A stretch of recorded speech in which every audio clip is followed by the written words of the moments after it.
बहुत प्रिय विद्यार्थियों, आज आपके तृतीय प्रश्न पत्र में हम एक नया टॉपिक लेके आए हैं और जिसका शीर्षक है जनजातियों में विवाह के रूप। तो सर्वप्रथम जनजातियों में विवाह के रूप को जानने से पहले विवाह क्या है, इसके अर्थ और परिभाषा को जानना आवश्यक है। और यदि देखा जाए तो जो मानव समाज है उसमें विवाह सबसे महत्वपूर्ण संस्था मानी जाती है,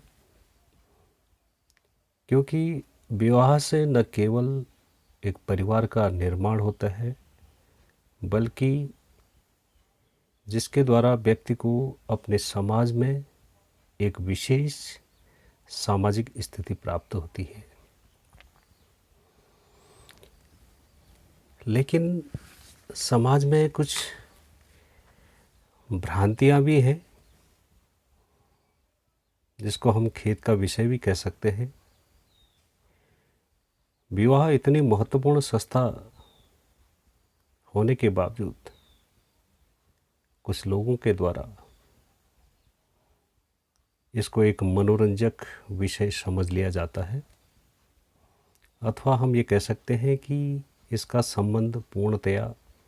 यौन संबंधों से मानकर इसके बारे में विचार विमर्श किया जाता है और इसको अनैतिक भी मान लिया जाता है।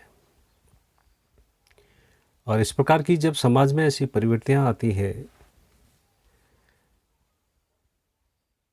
तो हम अक्सर एक विशेष संस्कृति और महत्वपूर्ण मानव व्यवहारों की प्रकृति को समझने से वंचित रह जाते हैं। वास्तविकता तो यह है कि विवाह एक सामाजिक सांस्कृतिक संस्था है जो कुछ मान्यता प्राप्त नियमों के अंतर्गत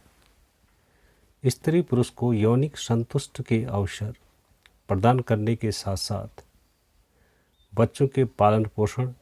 तथा नियमित सामाजिक जीवन के लिए एक समुचित पर्यावरण की सुविधा प्रदान करती है। कहने का तात्पर्य यही है कि विवाह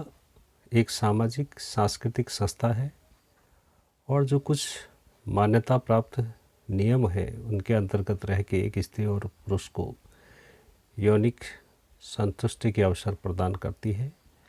और साथ साथ जो बच्चों का पालन पोषण है उसकी समुचित व्यवस्था करती है। मानव की जो जैविकी या सामाजिक और सांस्कृतिक आवश्यकताएं हैं उसको पूरा करने में विवाह नाम की संस्था का महत्वपूर्ण स्थान होता है, अर्थात इसका काफ़ी ज़्यादा महत्व होता है। और यदि हम पूरे संसार की बात करें तो पूरे संसार में कोई भी समाज इस संस्था के बिना स्वयं को संगठित नहीं रख सकता है।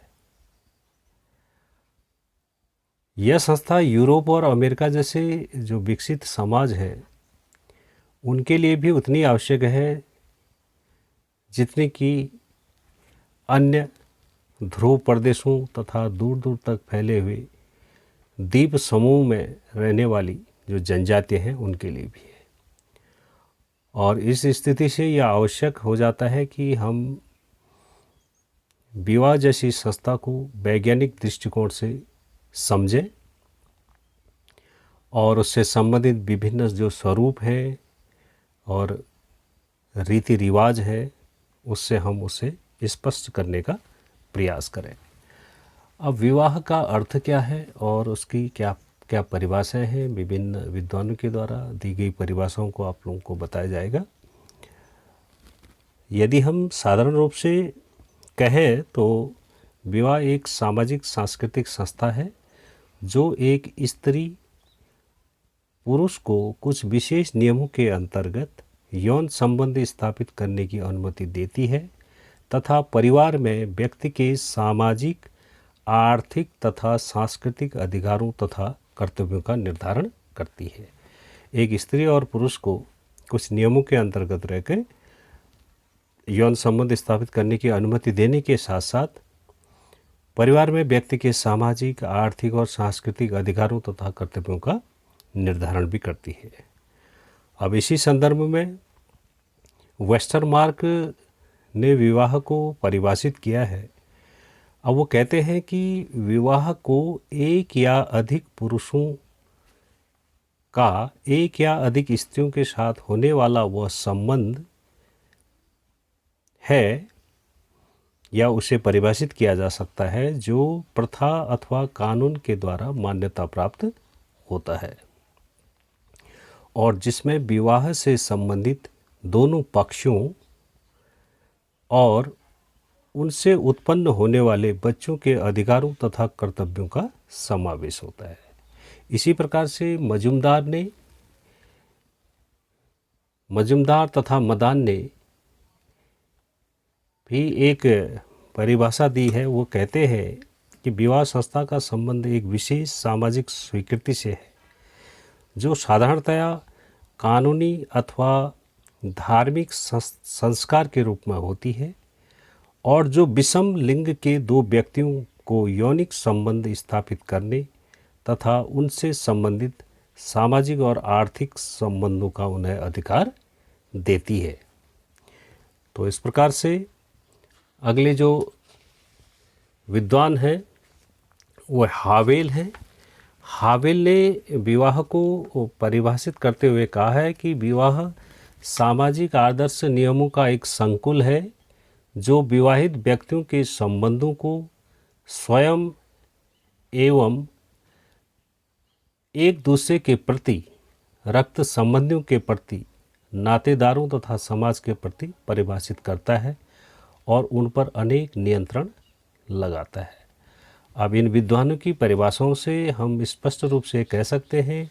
कि विवाह स्वयं में एक आदर्श नियम है तथा इसकी सर्वप्रमुख आवश्यकता नैतिक आधार पर ही स्पष्ट की जा सकती है। और दूसरी बात यह है कि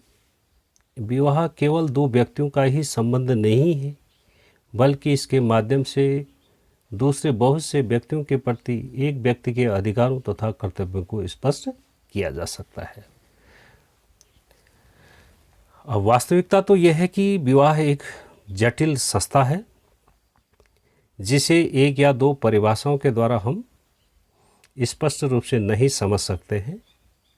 इस दृष्टिकोण से वेस्टरमार्क ने विवाह की प्रकृति को स्पष्ट करने के लिए कुछ प्रमुख विशेषताओं का उल्लेख किया है। अब वेस्टरमार्क के द्वारा जो विवाह की प्रकृति है उसको स्पष्ट करने के लिए कुछ विशेषताएं बताई है। उन विशेषताओं को मैं आपको बताऊंगा। पहली विशेषता यह है कि विवाह शब्द का प्रयोग साधारणतया एक सामाजिक संस्था के रूप में किया जा सकता है, अर्थात विवाह एक सामाजिक संस्था है, ये हम कह सकते हैं। और दूसरी जो विशेषता है, यह संस्था दो विषम लिंग के व्यक्तियों को यौन संबंधों का अधिकार अवश्य देती है। दो विषम लिंग के व्यक्तियों को यौन संबंधों का अधिकार अवश्य देती है, लेकिन साथ ही उनसे यह आशा भी करती है कि वह कुछ नियमों का पालन करते हुए इस अधिकार का उपयोग करेंगे। यौन संबंधों को स्थापित करने का अधिकार अवश्य दे रही है विवाह नाम की संस्था, लेकिन वो ये भी आशा करती है उनसे कि वो कुछ नियमों का पालन करते हुए इस अधिकार का उपयोग करेंगे। और जो तीसरी विशेषता है, विवाह केवल यौन संबंधों पर ही आधारित नहीं है बल्कि इसे एक आर्थिक संस्था भी कहा जा सकता है। इस दृष्टिकोण से भी विवाह का प्रभाव पति और पत्नी के संपत्ति अधिकारों पर भी पड़ता है। और जो अगली विशेषता थी जो वेस्टरमार्क के द्वारा दी गई है, विवाह का कार्य एक नवजात शिशु की सामाजिक स्थिति का निर्धारण करना भी है और इस कार्य का महत्व इस तथ्य से स्पष्ट हो जाता है कि सामाजिक व्यवस्था में अवैध रूप से जन्म लेने वाले बच्चों को उतना सम्मान नहीं मिल पाता जितना कि वैध संतानों को प्राप्त होता है। अक्सर ये देखा जाता है कि जो अवैध रूप से, अर्थात एक स्त्री और पुरुष अवैध रूप से यौन संबंध स्थापित करने के उपरांत उनसे उत्पन्न जो संतान होती है उसको समाज में उतना अधिक सम्मान नहीं मिलता जितना कि वो कुछ नियमों में रहकर, वैवाहिक संबंध स्थापित होने के बाद कुछ नियमों में रहकर विवाह के द्वारा एक परिवार का निर्माण होता है और उस परिवार में जन्म लेने वाला जो बच्चा होता है या जो संतान होती है उसको उसकी अपेक्षा के होता है, अवैध संतान की अपेक्षा के तो समाज में ज़्यादा सम्मान प्राप्त होता है। और जो अगली विशेषता है, विवाह केवल तभी मान्य होता है जब दोनों पक्षों के बीच विवाह संबंधों की स्थापना किसी प्रथा अथवा कानून के अनुसार हो। विवाह को तभी मान्यता प्राप्त होती है जब दोनों पक्ष अथवा महिला पक्ष और पुरुष पक्ष दोनों के बीच विवाह संबंधों की स्थापना किसी प्रथा अथवा कानून के अनुसार हुई हो, अर्थात किसी का भी उसमें ज़्यादा विरोध न हुआ हो, दोनों पक्ष उसमें उनकी रजामंदी से अगर संबंध स्थापित होते हैं, विवाह संबंध किसी प्रथा अथवा कानून के द्वारा, तो उसको तब मान्यता मिलती है। और अंतिम जो विशेषता है, विभिन्न समाजों में विवाह की जो पद्धतियां हैं वो भिन्न भिन्न हो सकती है। इसका कारण विभिन्न समाजों की प्रथाओं, सांस्कृतिक विशेषताओं तथा कानूनों में भिन्नता का होना होता है। तो कहने का मतलब ये है कि जो विवाह संस्था है वो विभिन्न समाजों में उसकी पद्धतियां भिन्न भिन्न हो सकती है और ये पद्धतियां भिन्न होने के कारण वो जो विभिन्न समाज है उनकी प्रथाएं हैं, उनकी सांस्कृतिक विशेषताएं हैं और उनके जो कानून हैं वो भिन्न भिन्न हो सकते हैं। तो इस प्रकार से ये कुछ विद्वानों के द्वारा जो दी गई परिभाषाएं थी और वेस्टरमार्क के द्वारा जो दी गई विशेषताएं थी, उन विशेषताओं से स्पष्ट होता है कि विवाह एक सामाजिक सांस्कृतिक संस्था है और जो दो विषम लिंगी व्यक्तियों को यौनिक संबंध, कुछ नियमों में रहकर यौनिक संबंध स्थापित करने का अधिकार देती है और समाज के प्रति जो उत्पन्न संतानें हैं उनको वैधता प्रदान करती है। तो ये मोटे तौर पर इसको हम विवाह संस्था कह सकते हैं और इसी से जो वेस्टरमार्क के द्वारा विभिन्न विशेषताओं का उल्लेख किया गया है, उन विशेषताओं में ये सारी चीज़ें इसमें सम्मिलित हैं। अब इसी चैप्टर को हम आगे बढ़ाते हुए नेक्स्ट लेक्चर में विवाह के उद्देश्य अथवा उसके प्रकार ये क्या हैं और जनजातियों में विवाह संबंधी नियम तथा निषेध क्या क्या है। और वैसे आमतौर पर देखा जाए तो किसी भी समाज में विवाह संबंधी जो नियम होते हैं, निषेध होते हैं, वो देखे जाते हैं और उन निषेधों का पालन करने की अपेक्षा की जाती है। और इसी प्रकार से आपके तृतीय प्रश्न पत्र में जनजातियों से रिलेटेड आपका लिटरेचर है, तो उसमें आप जनजातियों में विवाह के उद्देश्य और उनके प्रकार क्या है और जनजातियों में विवाह संबंधी नियम तथा निषेध क्या क्या है, इसको नेक्स्ट लेक्चर में आप लोगों को बताया जाएगा। और उसके साथ साथ इस चैप्टर को आगे बढ़ाते हुए जनजातियों में विवाह के प्रकार क्या क्या हैं और विवाह के प्रकारों के साथ साथ जीवन साथी चुनने के तरीके या जीवन साथी चुनने की पद्धतियाँ क्या क्या हैं जनजातियों में, इसके बारे में भी चर्चा करेंगे।